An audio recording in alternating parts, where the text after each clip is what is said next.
Which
is okay though. It's a story that no one else would have financed.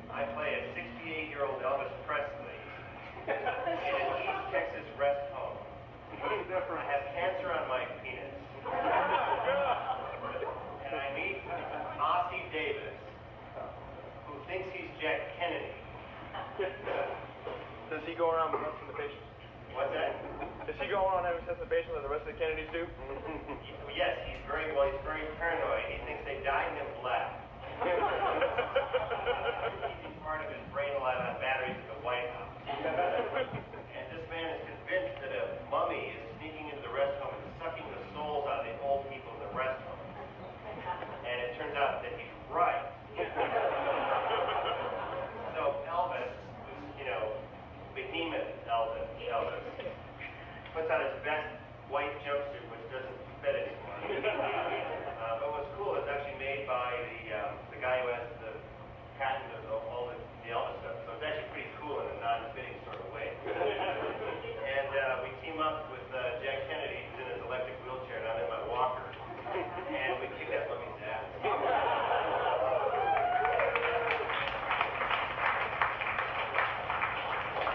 That's why it, costs so little.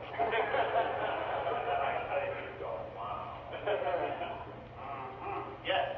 Is there another television show on the horizon for you? Another television show on the horizon.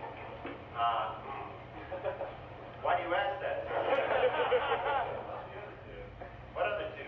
Briscoe and Walker. Oh, now those. Woo! Oh, so you're the one who watched them both. You're on your neck there. Briscoe button. The official Briscoe button. I used to wear those funny things. That's right. That's worth what? About $4.50 on eBay. No, it's TV. Should have kept it on. I like that. Television shows are their own sort of blessing and cursing at the same time. It's like it's a great gig, but it's sort of a life killer too. So I don't know. I enjoyed this current thing of writing this book. It was a whole different experience, and I find it a little more of a direct connection with folks like you too. It's not making a movie that's filtered by somebody else, it's financed by somebody else, and I wind up signing a photograph that I don't even own. And I don't. I don't own any of those photographs. I mean, I don't make a penny off of those, and that's the whole idea. I think that's sort of like signing baseballs, and stuff for $10 a pop. I don't know about that. That's a little too direct. But at least a book, sort of, you're sharing information with each other, and I don't know, it's not quite so disconnected. But TV shows, I don't know, you're still working for the man. You are, yeah. Even though you had like a small part in Escape from Los Angeles, you have a lot of fun doing it, playing a plastic surgeon and having your chin, not that much accentuated, but... The Surgeon General of Beverly Hills. Yeah, that's what it was. Yeah, Escape from LA, yeah. Yeah, it was great, for a big, heavy makeup job. Sort of way. I mean, it was about 5 hours of makeup. Well, I thought that chin came natural. The theory there was, with Rick Baker, who did the design, was to look at all these Hollywood celebrities who sort of made themselves hideous. Michael Jackson. And certain people come to mind immediately. Hold up nose, and collagen implants, and a perfect sort of block of teeth, and the Donald hair plugs, that sort of. That was the kicker. The Anthony Robbins sort of look, Yeah. And so that's what sort of made it scary because it was almost kind of real. And so it was fun working with those big shots too. Yeah. Yeah, when the part of Doggett for X-Files that came up, your name kept being... Oh, for the X-Files? Yeah, for X-Files. What was his name? Doggett. Doggett. Your name kept coming up as maybe a possibility. How close were you to getting that? And how bad did you There want were it? 3 of us sitting outside the audition room. It was me, Lou Diamond Phillips, was there, and Robert Patrick. And so it's like, what are you talking about? Hi, hey, I hope you suck in there. And you gained weight? Wow, your hair's kind of long. We're all age, don't we? So I don't know. We actually had a very pleasant conversation through sort of we each knew each other in a 6 degrees of separation sort of way. So we had very strange roundabout conversations. And then Robert Patrick won. How bad did you want it? I mean, How bad did I want it? Yeah, I mean, was it something that... I didn't really pursue it. Chris Carter had an approach and said, "You want to come in and please read for us?" Well, you were in an episode before that. Yeah, I had worked in that other one where I played that demon creature. Yeah, which is cool. Yeah, I thought that was a good creepy episode. Yeah. Yeah, it was a good standard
Bruce is just fine. How long did your writing process take, and did you have any rituals to prepare yourself for the writing process? Rituals. Okay, well, let me repeat that. How long did it take? Yes. And what rituals did I have? Pick up a pen. What do you pick up a pen? He's writing that. Hold on. Are you talking to me, sir? Sorry. Okay, it took 4 years to write because I was working on that, so it was in between stuff. It'd be nice to actually write a book next time for you, because that's all I did was write a book. And no, what do you mean rituals to get myself ready? Maybe like wake myself up, or turn on the computer, or do a little Rain Man. Yeah, see, word processing is that's the coolest thing. You just spew it out. It doesn't matter how bad it sucks, no one's gonna see it. You know, unless you're online and someone invades you. How many small animals did you kill? What's that? How many small animals did you kill for the ritual? Small animals. No animals. Both of them. You know, I think it's cool. You can just get it out, and then you can always. Editing is the best part of writing. I think. Then you chip away all the crap. You know, get done. That's the theory. Yeah. What is the most uncomfortable situation you've ever been in with a female co-star? The most uncomfortable situation I've ever been with a female co-star. Well, I know that there was an uncomfortable situation for the actress Kelly Rutherford from Briscoe. There was one episode where we had to be in a manhole in the street, and a wagon has to ride over the top of the manhole, and then we pop out after her. But she was like, we were crammed in there very tightly together. It was sort of like being in an airless box, and you could just hear a rumbling in the ground, and she didn't know. She thought a wheel would go through or whatever. So, you know, she clutched me a little bit. But she was all right. Normally, you know what, it's so... my wife, when I first met her 10 years ago, she was a costume designer. And I met her doing a love scene that she did the costume designing for. So she remembered getting the pasties that you put over the actress's breast during love scenes and stuff like that, and how mechanical it is. And, you know, there's no sex in the air, let me tell you. Darn. It's all, boy, smoke and mirrors, let me tell you. Yeah. How did you get the role of Briscoe County? How to get the role of Briscoe County? How did you start out? Just auditioned, you know, like everybody else. I was with a whole mass of people. And I flipped myself in this guy's office. Because we had to demonstrate that we could do sort of a fight scene. So I didn't know what else to do. So I hurled myself in his office, and he, like, freaked out. And I thought, oh, I blew it. But then he goes, no, that's good. You should come back. So then I came back, and each time I would come back, he'd go to another level up. And then the casting guy would keep on, you're going to do that flip, right? You're going to flip. I'm like, yeah, you know, give me the fucking part now. And we just kept going up and up and up. And you know, it was about 6 times going back to the same role. And, you know, so I gave him a little speech at the end after my 6th audition. I sort of promised to be a good soldier, and I wouldn't stab him in the back and stuff like that. They're like, why are you saying this? You know, it's weird though to sign your contract before you get the role. I had to sign a 5-year contract before I knew I would get the role or not. So you hire all these lawyers for weeks and weeks while they negotiate a great deal that you might not get. It's very bizarre. Yeah. I'm probably the only one in this crowd who's going to bring this up. The only one in this crowd who will bring this up. I'd just like to say, talk about the role of Autolycus on Xena. The role of Autolycus on Xena. That was... Why would you be the only one? I don't know, I haven't seen any Yeah, I other guess you Xena kind of would be the only one. Okay, sorry, I'm not the only one who thinks that you're action figure. Oh. Actually, 2 of them. And right now, those. I'm not the only one. There are other Xena There's fans. 2, wow. Excellent. Well, okay, so what do you want to know about that show? You and I will have a long conversation about that. I was just going to ask what it was like filming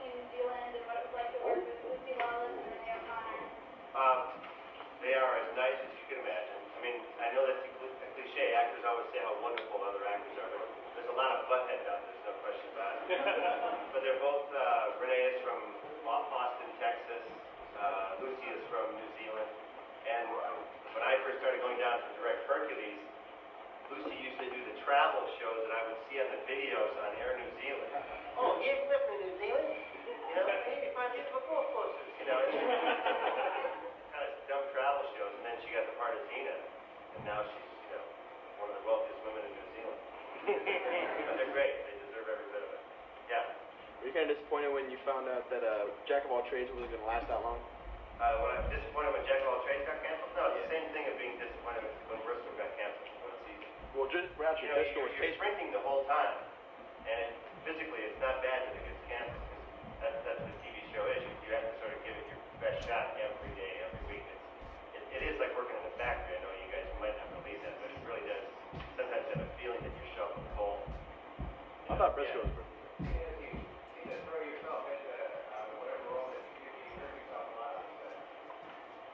So I hurt myself a lot on the set.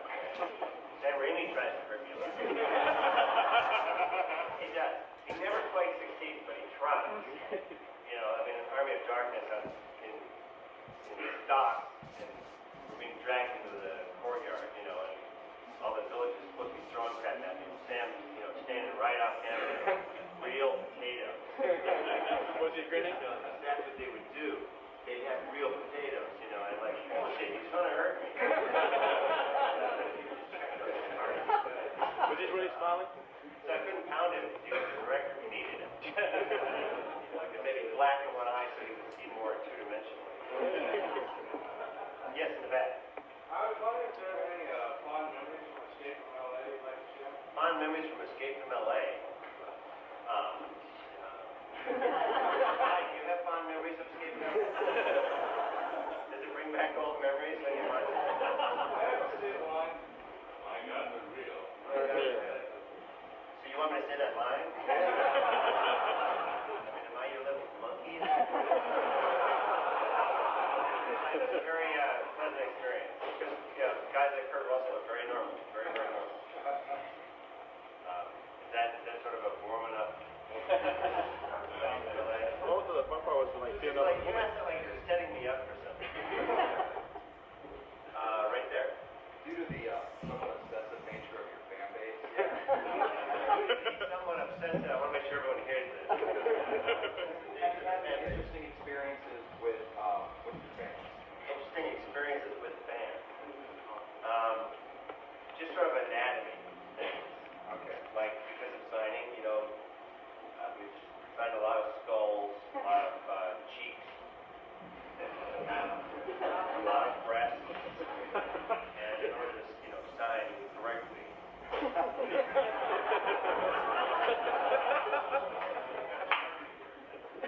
gotta really support that.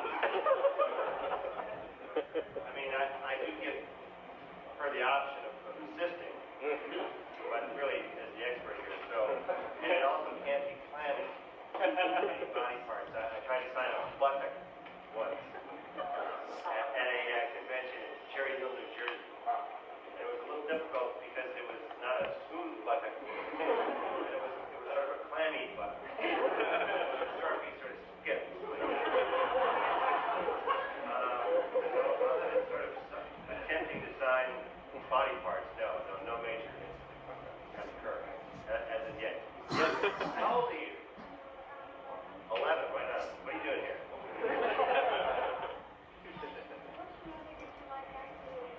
Which movie did I like acting in the most? Since you forked out the cash, you tell me. You tell me what I should give you money back for. What you owe me more for. Like, what movie would I owe you money back for? We can owe, it's okay if you guys want to chime in. Maniac Cop!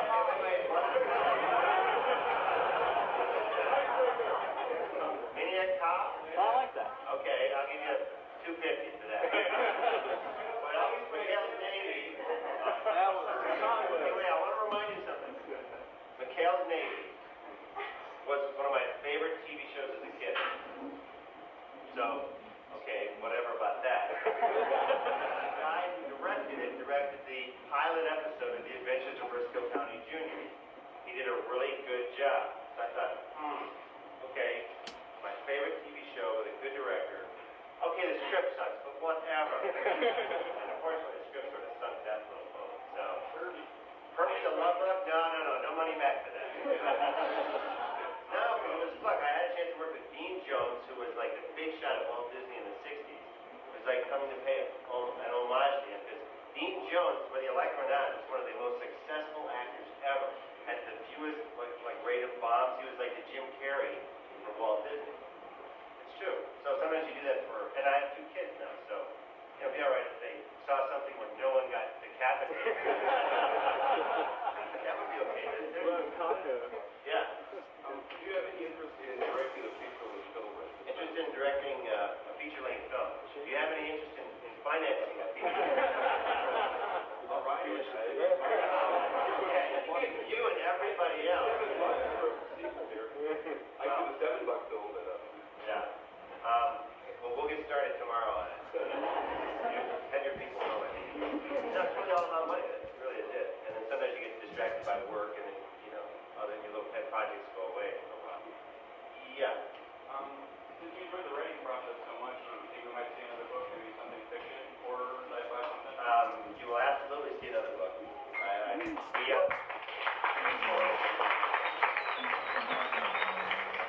This book, with your assistance, is on the New York Times bestseller list. It's on the extended list. But I don't give a rat, that's run the list. New York Times bestseller, or the LA Times bestseller list. That's all that matters. That's good. So I applaud you for that, because you're the ones who did it. I had nothing to do with it. On the Bridge on the River Kwai. I think it's a cool movie, and William Holden is he's my favorite actor. He's way too cool to live. He really is. He's one of those cool actors. William Holden's a cool actor. He's made a lot of good movies. I thought it was good. It had a good, solid story. It had a score, not a soundtrack. Yeah. Taking into consideration the length of time between Evil Dead 2 and Army of Darkness, is there any chance we'll ever see an Army of Darkness 2? Army of Darkness 2? Boy, never heard that one. You know what? We don't really wake up thinking about it because we just get distracted by doing other stuff. I don't know. It doesn't mean it's impossible, but we haven't really talked about it that much. And as of right now, things don't get financed on the money that they'll make eventually, because those movies didn't make big money right away. They did okay, over the course of like 20 years. So it's hard to get all excited to finance something that won't make money for a while. So, yeah. As an actor, I was wondering what kind of psychological preparation you move forward with role in Dark Man. I thought that was There's a smart ass at every a lot of pain, a lot of heartache. I had to figure myself. It's like to have my face felt off every 60 seconds. It's a big preparation, smart ass. What kind of music do you like? What kind of music do I like?